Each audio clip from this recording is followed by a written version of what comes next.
Коалицијата Менуваме, што ги застапува правата на лицата со попреченост, одржа состанок со заменик министерот за социјална политика Ѓоко Велковски и му достави драфт верзија на закон за лична асистенција.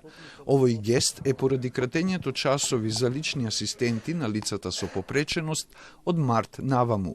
Доколку ги помине административните филтри, законот ќе го замени досегашниот правилник, кој што не ги гарантира правата за асистенција, велат од коалицијата. За прв пат тој закон ги идентификува лицата со попреченост кои ние знаеме дека има злоупотреби, да се разбереме. И тоа го прават центрите за социјални работи. Предвидено во тој закон да се создадат посебни комисии, адаптирани према попреченоста. Не може таму, извините, вака социјален работник да му прави проценка на слепо лице. На состанокот, заменик министерот за социјална политика бил информиран и за системските неправди кон лицата со попреченост. Му кажавме дека ново настанати провајдери, како тие преку ноќ настана.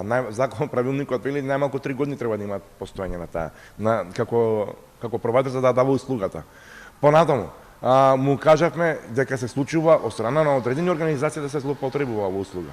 Од Велковски добили уверување дека по реконструкцијата на владата, што значи по 1 месец, проблемот со часовите за лични асистенти ќе се реши.